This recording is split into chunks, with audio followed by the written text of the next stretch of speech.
قرآن مجید کے اندر جا بجا اللہ تبارک و تعالیٰ نے ارشاد فرمایا کہ اللہ نے جو نازل کیا ہے وہ حق ہے۔ ذالک بأن اللہ نزل الکتاب بالحق، کہ اللہ تبارک و تعالیٰ نے جس کتاب کو نازل کیا ہے وہ کتاب برحق ہے۔ انا انزلنا الیک الکتاب بالحق،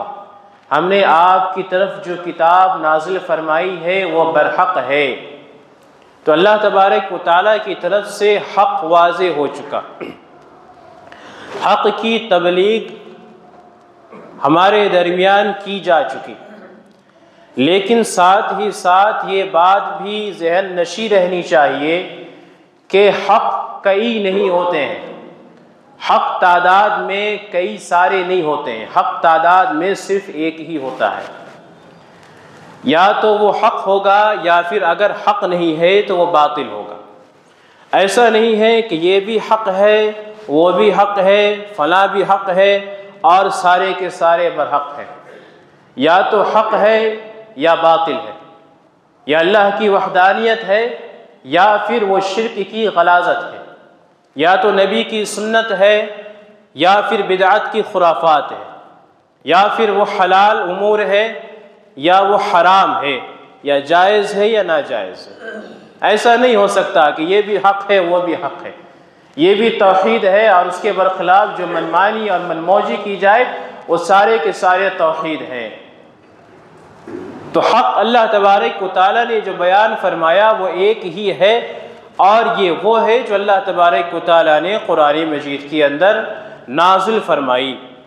اور اپنے رسول صلی اللہ علیہ وسلم کے زبانی ہم پر نازل فرمائی۔ اللہ نے قرآن مجید میں ارشاد فرمایا ذالک بأن اللہ نزل الکتاب بالحق، کہ وہی اللہ تبارک و تعالیٰ ہے جس نے کتاب کو حق کے ساتھ نازل فرمایا۔ وَأَنَّ مَا يَدْعُونَ مِن دُونِهِ هُوَ الْبَاطِلُ، اور اللہ کے علاوہ جس کی عبادت کی جاتی ہے وہ باطل ہے۔ ایک اللہ تبارک و تعالیٰ کی عبادت کرنا یہ برحق ہے، اور اللہ کے علاوہ غیروں کی عبادت جو کی جاتی ہے وہ سارے امور باطل ہیں، وہ سارے امور شرکیہ امور ہیں۔ اور اللہ تبارک و تعالیٰ نے قرآن مجید میں ارشاد فرمایا انا انزلنا الیک الکتاب بالحق لتحکم بین الناس بما اراک اللہ ولا تکن للخائنین خصیما، کہ ہم نے آپ پر جو کتاب نازل فرمائی وہ حق کے ساتھ نازل فرمائی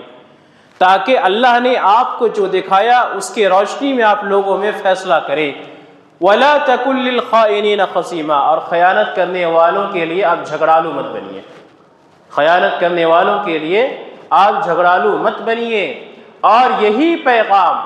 اللہ تبارک و تعالیٰ نے اللہ کے نبی صلی اللہ علیہ وسلم کے ذریعے ہم امت مسلمہ کو عطا فرمائی۔ حق بالکل واضح ہے، لیکن کچھ ایسے اسباب ہیں جس کے بنا پر ہم حق کو قبول کرنے کی صلاحیت سے محروم کر دیے جاتے ہیں۔ حق ہمارے سامنے موجود ہوتی ہے، صحیح اور سچی بات ہمارے سامنے ہوتی ہے، صراط مستقیم ہمیں دکھ رہی ہوتی ہے، لیکن کچھ ایسے اسباب ہیں جس کی بنا پر ہم صراط مستقیم پر چلنے سے محروم کر دیے جاتے ہیں۔ اگر کتاب و سنت کا بغور مطالعہ کیا جائے تو ہمیں معلوم ہوگا کہ اللہ تبارک و تعالیٰ نے دو ہی ذات کی اطاعت کا ہمیں حکم دیا، ایک اللہ تبارک و تعالیٰ کی اور ایک اللہ کے نبی صلی اللہ علیہ وسلم کی سنت کی۔ اللہ کے نبی صلی اللہ علیہ وسلم نے ارشاد فرمایا ترکت فیکم امرین لن تضلوا ما تمسکتم بہما کتاب اللہ و سنتی، میں نے تمہارے درمیان دو چیزوں کو چھوڑا، ایک اللہ تبارک و تعالیٰ کی کتاب اور ایک اللہ کے نبی صلی اللہ علیہ وسلم کی سنت، ایک میری سنت۔ لن تضلوا ما تمسکتم، تم گمراہ نہیں ہو سکتے جب تک کہ ان کو مضبوطی سے پکڑے رہو، جب تک ان پر گرفت ہماری مضبوط رہے گی ہم گمراہ نہیں ہو سکتے۔ اور اللہ کے نبی صلی اللہ علیہ وسلم نے ایک بڑی مشہور حدیث میں بیان فرمائی، حضرت ارباد بن ساریہ رضی اللہ عنہ بیان کرتے ہیں کہ وعدنا رسول اللہ صلی اللہ علیہ وسلم موعظۃ بعد الغداۃ موعظۃ بلیغہ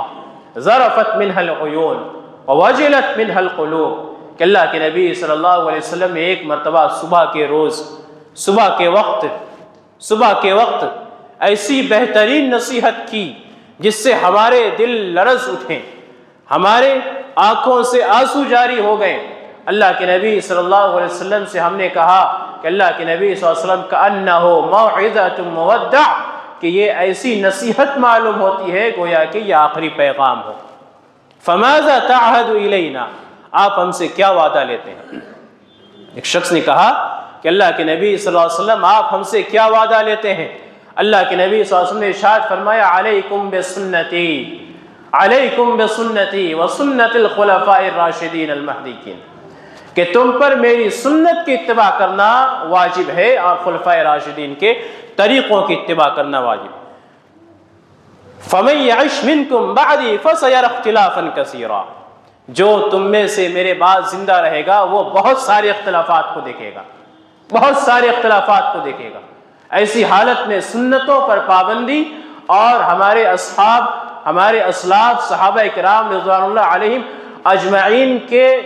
طریقوں کی پابندی ہمارے لیے راہ نجات ثابت ہوگی۔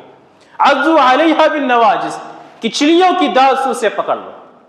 اسے پکڑ لو اپنی دانتوں سے، کوئی چھڑائے نہ چھوٹے۔ ایسی حالت ان سنتوں کی ہے کہ اگر انسان اپنے اختلافات کے معاملے میں ان کو پکڑ لے تو اللہ تبارک و تعالیٰ اسے حق پر قائم رکھتا ہے، اللہ تبارک و تعالیٰ اسے گمراہ ہونے سے بچاتا ہے۔ لیکن اگر کوئی آ کر کہے کہ حق کئی ایک ہو سکتے ہیں، حق کئی ایک ہو سکتے ہیں، جیسا کہ یہ دعویٰ کیا جاتا ہے کہ سارے برحق ہے، فلاں بھی حق پر ہے، فلاں بھی حق پر ہے، ایسا کہنا محال ہے، ایسا ہونا محال ہے کہ اللہ تبارک و تعالیٰ نے تو آسمان سے ایک ہی شریعت نازل فرمائی، برحق شریعت، اور ایسا کیسے ہو سکتا ہے کہ شریعت کے اس احکام کی پابندی کرنے والے وہ بھی برحق ہیں اور اس کے خلاف فتاویٰ دینے والے وہ بھی برحق ہیں، اس میں گنجائش کے راستے نکالنے والے وہ بھی برحق ہیں؟ یہ شریعت کے اندر نہیں ہو سکتی۔ جب شریعت ایک ہے تو حق بات اور فیصلے اور احکام و شرائع بھی ایک ہی ہوں گے۔ اگر کسی کی بات مکمل یقینی کے ساتھ لی جا سکتی ہے تو اللہ کے نبی صلی اللہ علیہ وسلم کی اور اللہ تبارک و تعالیٰ کی۔ اس کے علاوہ اللہ کے نبی صلی اللہ علیہ وسلم کے جو اصحاب تھے انہوں نے بھی اپنے آپ میں یہ دعویٰ نہیں کیا کہ میری تمام باتیں قبول کی جا سکتی ہے، بلکہ ہم خلفائے راشدین کو دیکھ لیں، حضرت ابو بکر صدیق رضی اللہ عنہ، حضرت عمر فاروق رضی اللہ عنہ، حضرت عثمان غنی، حضرت علی رضی اللہ عنہم، ان کا جو خطبہ خلافت ہے، ان کے خطبہ خلافت میں جہاں کئی ساری چیزیں قابل ذکر ہے وہاں ان کا یہ جملہ بھی ہے کہ جب میں حق پر رہوں تو میرا تعاون کرو، میری مدد کرو، میرا ساتھ دو، اور جب میں ناحق پر آؤں یا ناحق فیصلہ کروں تو میرا ساتھ چھوڑ دو یا میرا پاؤں پکڑ کر مجھے سیدھا کرو۔ مطلب یہ کہ انہیں بھی پتا تھا کہ بحیثیت بشر ہم سے غلطیاں ہو سکتی ہیں، اور بعض ایسے مسائل تھے جس میں ان اصحاب کرام نے، ان خلفائے راشدین نے بھی غلطیاں کی۔ مثال کے طور پر حضرت ابو بکر صدیق رضی اللہ عنہ کا زمانہ ہے۔ ابو بکر صدیق رضی اللہ عنہ کے ساتھی خالد ابن ولید رضی اللہ عنہ مسیلمہ کذاب سے لڑنے میں مصروف ہیں۔ ابھی یہ جنگ ختم نہیں ہوتی کہ ایک دوسرا مدعی نبوت طلحہ بن خویلد الاسدی، طلحہ بن خویلد اسدی نامی ایک مدعی نبوت بیدار ہوتا ہے اور دعوی نبوت کرتا ہے۔ ابو بکر صدیق رضی اللہ عنہ نے خالد ابن ولید رضی اللہ عنہ کو کہا کہ اس مہم سے فارغ ہو کر اس طرف کا رخ کیا جائے۔ خالد ابن ولید جاتے ہیں طلحہ اسدی کے مقابلے میں اور نیست و نابود کر کے تہو دیغ کر کے آتے ہیں۔ بالآخر جب وہ دیکھتے ہیں کہ فتح نہیں ہو سکتی، شکست یقینی ہے، تو ان کے قبیلے کے بعض اشخاص، قبیلہ بنو اسد اور قبیلہ بنو غطفان کے بعض اشخاص ابو بکر صدیق رضی اللہ عنہ کے پاس آتے ہیں صلح کے لیے۔ ابو بکر صدیق رضی اللہ عنہ دو آپشن رکھتے ہیں ان کے سامنے، یا تو ہمارے اور تمہارے درمیان تباہ کن جنگ ہوگی یا پھر ہمارے اور تمہارے درمیان رسوا کن صلح ہوگی۔ قبیلے والے کہتے ہیں کہ تباہ کن جنگ تو ہمیں پتہ ہے کہ یہ کیا ہے، لیکن رسوا کن صلح کیا ہے یہ ہمیں نہیں پتا۔ ابو بکر صدیق رضی اللہ عنہ کہتے ہیں کہ رسوا کن صلح یہ ہے کہ ہم تم سے ہر کھری کھوٹی چیز ہم لے لیں گے، تمہارا ہر مال ہم لے لیں گے، اور ہم نے جو تمہارے مالوں پر قبضہ کیا وہ بطور غنیمت ہمارے پاس رہے گی، اور ہمارا جو مال تمہارے پاس ہے وہ تم ہمیں واپس کرو گے، تمہارے جو مقتولین مر گئے وہ جہنم میں جائیں گے، اور ہمارے جو شہداء ہیں وہ جنت میں ہیں، اور تم ان کی دیت ادا کرو گے۔ یہ بات جب قبیلے والوں کو بتائی گئی تو عمر فاروق رضی اللہ عنہ بھی تھے اس مجلس میں، انہوں نے کہا کہ ابو بکر صدیق رضی اللہ عنہ سے مخاطب ہو کر انہوں نے کہا کہ مجھے بھی اپنی رائے رکھنے کا موقع دیجیے۔ عمر فاروق رضی اللہ عنہ نے کہا کہ آپ کے ساری باتوں سے مجھے اتفاق ہے سوائے ایک بات کے، وہ یہ کہ ہمارے جو شہداء ہیں انہوں نے اللہ تبارک و تعالیٰ کی رضا کے لیے درجہ شہادت کو حاصل کیا، ہم اس میں دنیاوی مال و متاع، دنیاوی مفاد ہم حاصل کرنا نہیں چاہتے، ہم اس کی دیت نہیں لینا چاہتے، ہم اللہ تبارک و تعالیٰ سے اجر کے خواہش مند ہیں کہ اللہ تبارک و تعالیٰ ہمارے شہداء کو شہید کا درجہ عطا فرمائے اور اعلیٰ مقام پر عطا فرمائے۔ دیگر صحابہ کرام نے بھی اس کی تائید کی اور ابو بکر صدیق رضی اللہ عنہ نے دیت کا معاملہ کینسل کر دیا۔ تو کوئی نہیں کہہ سکتا اللہ کے نبی صلی اللہ علیہ وسلم کے جانے کے بعد کہ اس کی تمام باتیں صحیح ہو سکتی ہے اور اس کی تمام باتیں قبول کی جا سکتی ہیں۔ ابو بکر صدیق رضی اللہ عنہ کے بعد حضرت عمر فاروق رضی اللہ عنہ کا زمانہ آتا ہے۔ عمر فاروق رضی اللہ عنہ کے بیٹے عبداللہ ابن عمر اور ان کے بیٹے یعنی عمر فاروق کے پوتے سالم ابن عبداللہ ابن عمر کہتے ہیں کہ ایک شامی شخص آتا ہے عبداللہ ابن عمر کے پاس اور ایک فتویٰ طلب کرتا ہے حج تمتع کے بارے میں۔ حج تمتع کہتے ہیں کہ ایک آدمی جب حج کرنے جا رہا ہے تو اس نے نیت کی، عمرہ کی، اور عمرہ کی نیت کرنے کے بعد وہ حلال ہو جاتا ہے، پھر وہ حج کی نیت کرتا ہے۔ تمتع یعنی وہ درمیان میں فائدہ اٹھاتا ہے، بس یہ کہ وہ اپنی بیوی کے ساتھ ہم بستری اور جمع وغیرہ وہ نہیں کر سکتا اور نہ ہی شکار وغیرہ وہ کھیل سکتا ہے۔ تو حج تمتع کے تعلق سے اس نے سوال کیا۔ عبداللہ ابن عمر رضی اللہ عنہ نے کہا کہ بالکل حج تمتع کر سکتے ہیں۔ اس شامی شخص نے کہا لیکن آپ کے والد صاحب تو حج تمتع سے روکتے ہیں۔ عبداللہ ابن عمر رضی اللہ عنہ نے کہا کہ کیا اللہ کے نبی صلی اللہ علیہ وسلم نے جو کیا تم اسے قبول کرو گے یا ہمارے والد نے جو فتویٰ دیا اسے قبول کرو گے؟ فقد صنع رسول اللہ صلی اللہ علیہ وسلم، اللہ کے نبی صلی اللہ علیہ وسلم نے حج تمتع کیا ہے۔ وہ شخص کہتا ہے کہ نہیں، اللہ کے نبی صلی اللہ علیہ وسلم نے جو فتویٰ دیا، اللہ کے نبی صلی اللہ علیہ وسلم کا جو قول ہے میں اسے قبول کروں گا۔ تو صحابہ کرام کے درمیان بھی کوئی صحابی اپنے آپ میں یہ دعویٰ نہیں کر سکتا تھا کہ اس کی تمام باتیں من و عن رسول اللہ صلی اللہ علیہ وسلم کے مقابلے میں ہے۔ یہاں تک کہ امت اس بات پر متفق ہے کہ اگر کسی معاملے کا وجود اللہ کے نبی کے زمانے میں تھا اور اللہ کے نبی صلی اللہ علیہ وسلم نے اس کے تعلق سے کچھ بھی بیان نہیں فرمایا، بعد کے ادوار میں صحابہ کرام نے کچھ بیان فرمایا تو اس کو قبول نہیں کی جائے گی۔ کیوں؟ کیونکہ وہی معاملہ، وہی واقعہ، وہی حکم اللہ کے نبی کے زمانے میں تھا لیکن اللہ کے نبی نے کچھ بھی بیان نہیں فرمایا۔ لیکن اسی کے مقابل، اسی کے برعکس اگر اللہ کے نبی صلی اللہ علیہ وسلم کے زمانے کے بعد ایسے آثار یا ایسے مسائل پیدا ہو گئے، ایسے مسائل یا فقہ نازلہ پیدا ہو گئے، ہر زمانے کے اعتبار سے نئے مسائل پیدا ہوتے ہیں، نئے سوالات آتے ہیں، تو ان سوالوں کے جواب میں اگر اصحاب کرام رضوان اللہ علیہم اجمعین میں خلفائے راشدین نے اگر کوئی جواب دے دیا تو اس جواب کو فوقیت دی جائے گی اور اس کو قبول کیا جائے گا۔ تو صحابہ کرام کے درمیان بھی یہ بات تھی کہ اگر کوئی معصوم عن الخطا ہے تو اللہ کے نبی صلی اللہ علیہ وسلم ہے، اگر کسی نے مکمل حق بات کہی ہے تو اللہ کے نبی صلی اللہ علیہ وسلم نے۔ اللہ کے نبی نے عبداللہ ابن عمرو ابن عاص رضی اللہ عنہ کو مخاطب کر کے کہا تھا اکتب ما یخرج فیہ، کہ تم لکھ لو جو میری زبان سے نکلتی ہے، لکھ لو جو میری زبان سے نکلتی ہے، فإنہ لا یخرج منہ الا حق، اس وجہ سے کہ میری زبان سے حق کے علاوہ کوئی دوسری بات نہیں نکلتی۔ لیکن ان کے جانے کے بعد، اللہ کے نبی صلی اللہ علیہ وسلم کے جانے کے بعد، کیا صحابہ کرام میں سے کسی نے یہ دعویٰ کیا کہ میری زبان سے ساری باتیں برحق نکلتی ہیں؟ ایسا ہرگز نہیں ہے۔ تو حق وہی ہے جو اللہ کے نبی صلی اللہ علیہ وسلم نے ہمیں دیا، جو اللہ تبارک و تعالیٰ نے اپنے کتاب مجید میں نازل فرمایا۔ اگر اس کے مقابلے میں کوئی شخص کوئی دوسرا یا تیسرا اقوال لاتا ہے تو وہ برحق نہیں ہے۔ آج اسی کا نتیجہ ہے کہ امت کئی فرقوں میں بٹی ہوئی ہے حق کو قبول نہ کرنے کی وجہ سے۔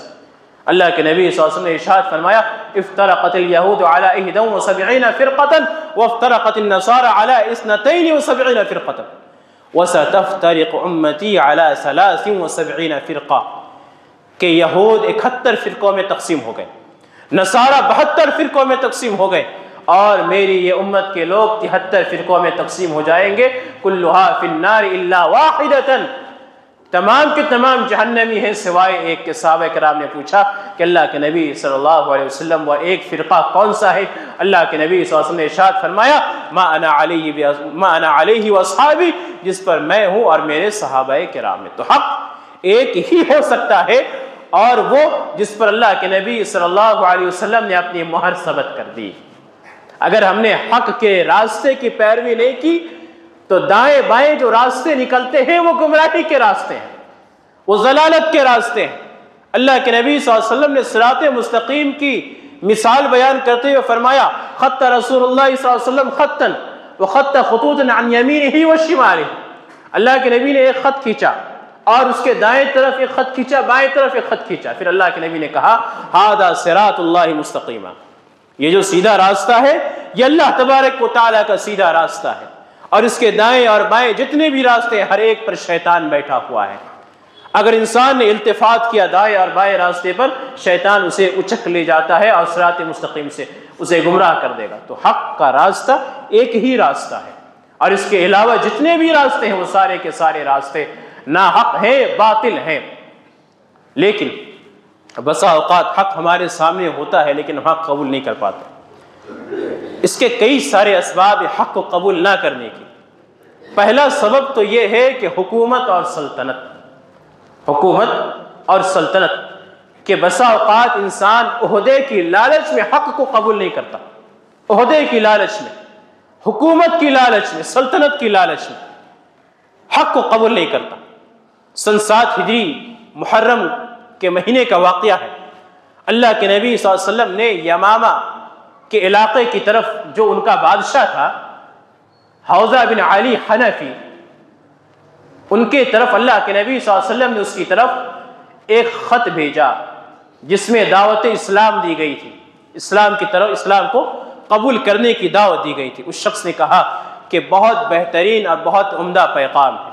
بہت عمدہ پیغام ہے، لیکن میرے ساتھ ایک معاملہ ہے یا میری ایک شرط ہے کہ اہل عرب کے یہاں میری عزت ہے، میرا مقام ہے، وہ میرے نام سے مرغوب ہوتے ہیں، میں ان کا شاعر ہوں، میں ان کا خطیب ہوں۔ اگر تمہارے نبی نے مجھے کوئی جاگیر دینے کا فیصلہ کیا تو میں ان کی اطاعت کروں گا، ان کی باتوں کو قبول کروں گا۔ اور اس نے ایک صحابی کو جو سفیر تھے بہت سارے اموال، بہت ساری چیزیں اور بہترین قسم کے لباس دے کر اللہ کے نبی صلی اللہ علیہ وسلم کے پاس بھیجا۔ اللہ کے نبی صلی اللہ علیہ وسلم کو وہ خط دیا گیا جو جواباً لکھا ہوا تھا، اور اس صحابی نے اللہ کے نبی صلی اللہ علیہ وسلم کو اس شخص کا، اس حاکم کا جواب بھی سنایا زبانی طور پر۔ اللہ کے نبی صلی اللہ علیہ وسلم نے فرمایا کہ اگر وہ زمین پر گرا ہوا ایک کچے کھجور کا بھی مطالبہ کرے تو میں اسے نہ دوں گا۔ اللہ تعالیٰ اسے برباد کرے، اس کے مال و دولت کو برباد کرے۔ فتح مکہ کے بعد جبریل امین علیہ السلام آ کر خبر دیتے ہیں کہ وہ شخص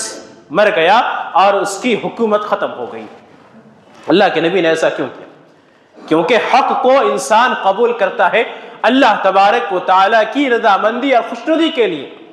نہ کہ دنیاوی جاہ و جلال اور دنیاوی حشمت اور دنیاوی مقام کو حاصل کرنے کے لیے، کسی کے نظر میں اونچا بننے کے لیے، یا حکومت اور سلطنت پانے کے لیے، یا بعض جماعت کا امیر بننے کے لیے۔ اگر اس نے ایسا کیا تو گویا کہ اس نے حق کو اللہ کے لیے قبول نہ کیا، اس نے دنیا والوں کو دکھلانے کے لیے منافقت اختیار کی۔ تو بسا اوقات یہ چیز آڑے آتی ہے حکومت اور سلطنت حق کو قبول کرنے سے، کہ انسان جانتا ہے کہ فلاں حق پر ہے، لیکن وہ یہ بھی جانتا ہے کہ اگر میں نے اس حق کی بات مان لی تو میری حکومت خطرے میں پڑ سکتی ہے، جیسے ہرقل نے کیا تھا۔ ہرقل جانتا تھا اس کے دربار میں جب اللہ کے نبی صلی اللہ علیہ وسلم کا پیغام پہنچا کہ اللہ کے نبی صلی اللہ علیہ وسلم برحق ہیں، لیکن وہ یہ بھی جانتا تھا کہ اگر میں نے اللہ کے نبی کی بات کو تسلیم کر لیا تو میری یہ حکومت ختم ہو جائے گی، بادشاہت ختم ہو جائے گی، تو اس نے حق کو قبول نہ کیا۔ تو یہ آڑے آ جاتی ہے بسا اوقات حکومت اور سلطنت، عہدہ، منصب، عمارت حق کو قبول کرنے سے۔ اسی طرح حق تو ہمارے سامنے واضح ہے، کتاب و سنت میں اللہ تبارک و تعالیٰ نے ہر چیز کو واضح فرما دیا، لیلھا کنہارھا، اس کے تاریک راتیں بھی اس کے دن کی طرح روشن ہے، لیکن پھر بھی وجہ کیا ہے کہ ہم اسے قبول نہیں کر سکتے؟ دوسری وجہ یہ ہے کہ بسا اوقات انسان اپنے حسد میں حق کو قبول نہیں کرتا ہے، حسد میں حق کو قبول نہیں کرتا ہے۔ سلمہ ابن سلامہ رضی اللہ عنہ کہتے ہیں کہ اس وقت کا یہ واقعہ ہے جب میں چھوٹا بچہ تھا کہ قبیلہ بنو عبد الاشہل کا ایک یہودی آتا ہے اپنے قبیلے والوں کے پاس، اپنی جماعت کے پاس یا مشرکین مکہ کے پاس، اور ان کے سامنے فذکر عنده البعث والقیامہ والحساب والمیزان والجنہ والنار، ان کے سامنے دوبارہ اٹھائے جانے کے تعلق سے بیان کرتا ہے، قبر کے تعلق سے بیان کرتا ہے، یوم قیامت کا ذکر کرتا ہے، کل قیامت میں جو میزان رکھی جائے گی اس کا ذکر کرتا ہے، اور جنت اور جہنم کا ذکر کرتا ہے۔ یعنی یہودی بھی یہ عقیدہ رکھتے تھے کہ قیامت برحق ہے، قیامت برحق ہے اور یہ سارے امور ہونے والے ہیں، لیکن ذکر کرتا ہے، اور وہ یہ بھی کہتا ہے کہ اگر اس دنیا کے اندر مجھے ایک وسیع اور عریض آگ کی بھٹی میں ڈال کر اوپر سے ڈھکن لگا دیا جائے تو یہ میرے لیے زیادہ پسندیدہ ہے اس بات سے کہ کل اللہ تبارک و تعالیٰ قیامت کے روز مجھے جہنم میں ڈالے۔ یہ اس یہودی کا قول تھا۔ یہ کب کی بات ہے؟ یہ اس وقت کی بات ہے جب اللہ کے نبی صلی اللہ علیہ وسلم ابھی مبعوث نہیں ہوئے تھے۔ سلمہ ابن سلامہ رضی اللہ عنہ کہتے ہیں میں نے اس کی بات کو سنا، اس کے جو اصحاب نے اس سے سوال کیا کہ ان تمام چیزوں کی نشانیاں کیا ہے جس کا تم بیان کر رہے ہو؟ بھلا کوئی مر کر بھی پیدا ہوگا، اس کا حساب و کتاب ہوگا، یہ بعید از قیاس بات ہے۔ اس شخص نے کہا کہ اس کی نشانی یہ ہے کہ ایک شخص نمودار ہونے والا ہے جسے اللہ تبارک و تعالیٰ نبی بنائے گا۔ ان لوگوں نے کہا یہ کب تک ہو سکتا ہے؟ سلمہ ابن سلامہ رضی اللہ عنہ کہتے ہیں کہ اس شخص نے، اس یہودی نے میری طرف دیکھا، چونکہ میں چھوٹا تھا، اپنے گھر کے صحن میں چادر تانے بیٹھا ہوا تھا۔ اس یہودی نے کہا کہ اگر یہ بچہ زندہ رہا، اس نے ایک لمبی عمر پائی تو یہ اس نبی سے ضرور ملاقات کرے گا۔ سلمہ ابن سلامہ رضی اللہ عنہ کہتے ہیں کہ ابھی ایک دن اور ایک رات ہی نہ گزرنے پائی تھی کہ ہم نے اپنے کانوں میں سنا کہ کسی نے نبوت کا دعویٰ کیا، اور وہ اللہ کے نبی صلی اللہ علیہ وسلم ہے۔ کچھ وقفے کے بعد اللہ تبارک و تعالیٰ نے ہمیں توفیق دی، ہمیں ہدایت عطا فرمائی۔ میں نے اس یہودی سے سوال کیا کہ تم تو بڑے قیامت کے تعلق سے باتیں کیا کرتے تھے، کہتے تھے کہ اللہ تعالیٰ ایک نبی بھیجنے والا ہے، لیکن تم نے اس نبی پر ایمان نہیں لایا، آخر کیوں؟ تو اس شخص نے کہا کہ یہ نبی ہم میں سے نہیں ہے۔ مطلب کیا؟ کہ یہ نبی بنو اسحاق میں سے نہیں ہے، یہ بنو اسماعیل میں سے ہے۔ تو سلمہ ابن سلامہ رضی اللہ عنہ کہتے ہیں وَكَفْرَا بِهِ عِنَادًا وَحَسَدًا، اس یہودی نے اپنے کفر، اپنی عناد اور اپنے حسد کی بنا پر اللہ کے نبی صلی اللہ علیہ وسلم کے ساتھ کفر کیا، اللہ کے نبی کی باتوں کا انکار کیا۔ تو بسا اوقات انسان کسی سے حسد کرتے ہوئے حق کو قبول نہیں کرتا، اسی طرح حق قبول نہ کرنے کے وجوہات اور اسباب میں سے ایک سبب یہ بھی ہے، جیسا کہ ہم نے بتایا کہ حکومت اور سلطنت کی وجہ سے اور انسان حسد کرتے ہوئے حق کو قبول نہیں کرتا،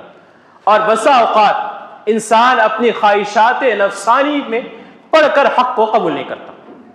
خواہشات نفسانی میں پڑھ کر۔ اللہ تعالیٰ نے قرآن مجید کے اندر ارشاد فرمایا افرأیت من اتخذ الہہ ہوا، کہ آپ نے ان لوگوں کو نہیں دیکھا جنہوں نے اپنی خواہشات نفسانی کو اپنا معبود بنا رکھا ہے۔ وہ جانتا ہے کہ حق کو قبول کرنے کا مطلب یہ ہے کہ تمام دنیا کی لذت کو خیر بات کہنا ہوگا، ایک اللہ تبارک و تعالیٰ کے سامنے سر تسلیم خم کرنا ہوگا، اللہ کے تمام احکامات کو ماننا پڑے گا، اللہ کی تمام نافرمانیوں کو چھوڑنا پڑے گا۔ یہ خواہشات نفسانی کی پرستش کرتے ہوئے بسا اوقات انسان حق کو قبول نہیں کرتا۔ اسی طریقے سے بسا اوقات حق قبول نہ کرنے کی ایک بڑی وجہ ہوتی ہے آبا و اجداد کی اندھی تقلید، آبا و اجداد کی اندھی تقلید۔ اللہ تبارک و تعالی نے ارشاد فرمایا وَإِذَا قِيلَ لَهُمُ اتَّبِعُوا مَا أَنزَلَ اللَّهُ قَالُوا نَتَّبِعُ مَا وَجَدْنَا عَلَيْهِ آبَاءَنَا، کہ جب ان سے کہا جاتا ہے کہ اللہ تبارک و تعالی کی طرف سے جو چیزیں نازل کی گئی ہیں اس کی اتباع کرو، تو وہ کہتے ہیں کہ ہم اس کی اتباع کریں گے جس پر ہم نے اپنے باپ داداؤں کو پایا،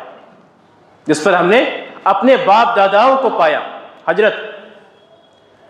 عباس رضی اللہ عنہ کہتے ہیں کہ ایک یہودی تھا، کعب احبار نامی ایک یہودی تھا، بعد میں یہ مسلمان ہو گئے تھے، لیکن مسلمان یہ بہت تاخیر سے ہوئے۔ حضرت عمر فاروق رضی اللہ عنہ کے زمانے میں انہوں نے اسلام قبول کیا، تو عباس رضی اللہ عنہ نے ان سے سوال کیا کہ تم اتنی تاخیر سے مسلمان کیوں ہوئے؟ انہوں نے کہا کہ میرے والد نے، جن کا نام ناطع تھا، میرے والد نے ایک تورات بنا کر لکھ کر اپنے ہاتھوں سے مجھے دیا اور کہا کہ اسی پر عمل کرنا، اور باقی جو کتابیں ہیں جو اصل تورات تھی ان کتابوں کو لپیٹ کر انہوں نے کسی جگہ محفوظ جگہ انہوں نے چھپا دیا۔ جب میں نے دیکھا کہ اللہ تبارک و تعالی اسلام اور مسلمانوں کو غلبہ عطا فرما رہا ہے تو میرے دل میں یہ شوق پیدا ہوا اور یہ حرص جاگا کہ ایسی کیا بات ہے کہ یہ غالب پر غالب ہوتے ہوئے چلے جا رہے ہیں۔ کعب احبار رضی اللہ عنہ کہتے ہیں کہ میں نے اس کتاب کو چھوڑا اور جس کتاب کو میرے والد نے تہ کر کے رکھ دیا تھا، چھپا دیا تھا، میں نے اس کو پڑھنا شروع کیا، تو میں نے اس کتاب کے اندر اللہ کے نبی صلی اللہ علیہ وسلم کی اور مسلمانوں کی ان تمام صفات کو، ان تمام اوصاف کو پڑھا جو میں اپنی آنکھوں سے ان کے اندر دیکھ رہا ہوں، تو میں مسلمان ہو گیا۔ تو بسا اوقات انسان باپ داداؤں کی اندھی تقلید میں حق کو قبول نہیں کرتا، حق کو قبول نہیں کرتا، لیکن ایک سچا اور پکا مسلمان وہ ہوتا ہے جس کے سامنے حق آ جائے، اب اس کے مقابلے میں اگرچہ سارا معاشرہ ہے، ہمارے باپ داداؤں کی زندگی گزر گئی اس کے مقابلے میں، اس سے ہمیں کوئی مطلب نہیں، حق جو ہے ہم اسے قبول کریں گے۔ ابن وہب رحمہ اللہ جو مصر کے بڑے عالم تھے، مصر کے بڑے کبار علماء میں سے اور محدثین میں سے گزرے، وہ کہتے ہیں کہ جب میں مدینہ آیا تو مدینہ منورہ کے اندر امام مالک ابن انس رحمہ اللہ کا درس ہوا کرتا تھا، میں ان کے درس میں بیٹھ گیا۔ ایک شخص نے سوال کیا امام مالک رحمہ اللہ سے کہ پاؤں کی انگلیوں کے درمیان خلال کرنا کیسا ہے؟ امام مالک ابن انس رحمہ اللہ نے کہا کہ ضروری نہیں ہے۔ میں اس مجلس میں بیٹھا رہا، جب مجلس کچھ خالی ہو گئی، سناٹا ہو گیا، میں امام مالک ابن انس رحمہ اللہ کے پاس آیا اور میں نے ان سے کہا کہ عندنا فیہ سنہ، کہ ہمارے پاس اس کے تعلق سے ایک سنت ہے، ایک حدیث ہے۔ مالک ابن انس رحمہ اللہ نے کہا کہ وہ حدیث کیا ہے؟ تو ابن وہب رحمہ اللہ نے کہا کہ مجھ سے میرے استاد لیث ابن سعد رحمہ اللہ نے بیان کیا کہ ان سے ایک صحابی مستورد ابن شداد القرشی رضی اللہ عنہ نے بیان فرمایا کہ کان النبی صلی اللہ علیہ وسلم یدلک بخنصر، خنصر چھوٹی انگلی کو خنصر کہتے ہیں، کان النبی صلی اللہ علیہ وسلم یدلک بخنصرہ ما بین اصابع رجلئی، کہ اللہ کے نبی صلی اللہ علیہ وسلم اپنی چھوٹی انگلیوں سے اپنے پاؤں کی انگلیوں کے درمیان خلال کیا کرتے تھے، پاؤں کی انگلیوں کے درمیان خلال کیا کرتے تھے۔ خنصر کہتے ہیں چھوٹی انگلی سب، جسے ہم اپنی زبان میں کانی انگلی کہہ لیں۔ تو اللہ کے نبی صلی اللہ علیہ وسلم اپنی چھوٹی انگلی سے پاؤں کی انگلیوں کے درمیان خلال کرتے تھے۔ مالک ابن انس رحمہ اللہ نے کہا کہ ھذا حدیث حسن، یہ بہت بہترین حدیث ہے۔ اس کے بعد ابن وہب رحمہ اللہ کہتے ہیں کہ امام مالک رحمہ اللہ سے کوئی بھی سوال کرتا اس مسئلے میں تو وہ اسے انگلیوں کے درمیان خلال کرنے کا حکم دیتے اور وہ جواب دیتے۔ تو یہ ایک سچے مسلمان کی علامت ہونی چاہیے کہ اگر اس کے مقابلے میں حق آ جائے، آپ کا جتنا بھی بڑا مقام ہے، مرتبہ ہے، ہم حق کو قبول کریں گے۔ اس کے مقابلے میں اگر کوئی باطل ہے ہمارا نظریہ غلط ہو سکتا ہے لیکن شرعی احکام شرعی نصوص غلط نہیں ہو سکتے۔ اسی طریقے سے ابو بکر ابن عربی رحمہ اللہ جو احکام القرآن کے بڑے مصنف ہیں، وہ بیان کرتے ہیں کہ مجھ سے میرے استاد نے بیان کیا، محمد ابن قاسم العثمانی رحمہ اللہ نے، وہ کہتے ہیں کہ میں مصر گیا، مصر میں ایک بہت بڑے عالم تھے ابو الفضل الجوہری کر کے، میں ان کے درس میں شریک ہوا اور ان کے درس میں بیٹھا تھا۔ انہوں نے ایک جملہ ارشاد فرمایا، طلق رسول اللہ صلی اللہ علیہ وسلم وظاہرا وآلا، کہ اللہ کے نبی صلی اللہ علیہ وسلم نے طلاق دیا، اللہ کے نبی صلی اللہ علیہ وسلم نے زہار کیا اور اللہ کے نبی صلی اللہ علیہ وسلم نے ایلا کیا۔ طلاق تو پتہ ہے کیا ہے، زہار کہتے ہیں کہ اپنی بیوی کو کہنا کہ تم میری ماں کی طرح یا تم میری بہن کی طرح، جس طریقے سے ماں اور بہن سے ہم بستری نہیں ہو سکتی، اپنی بیوی کو یہ کہنا کہ تم میری ماں کی طرح ہو یا تم میری بہن کی طرح ہو۔ زہار کرنے والا اگر اپنی زہار کرنے والے پر اللہ تبارک و تعالیٰ سورہ مجادلہ میں کفارہ نازل فرمایا کہ وہ 60 دن کا پے در پہ روزہ رکھے گا، ایک غلام آزاد کرے گا یا 60 دن کا پے در پہ روزہ رکھے گا یا 60 مسکینوں کو کھانا کھلائے گا۔ تو یہ کفارہ اللہ تبارک و تعالیٰ نازل فرمایا۔ اسی طریقے سے ایلا، یہ اللہ کے نبی صلی اللہ علیہ وسلم نے کیا ایلا، لیکن اللہ کے نبی نے زہار نہیں کیا۔ کیوں نہیں کیا؟ کیونکہ یہ زہار مکروہ فعل ہے، مکروہ فعل ہے۔ تو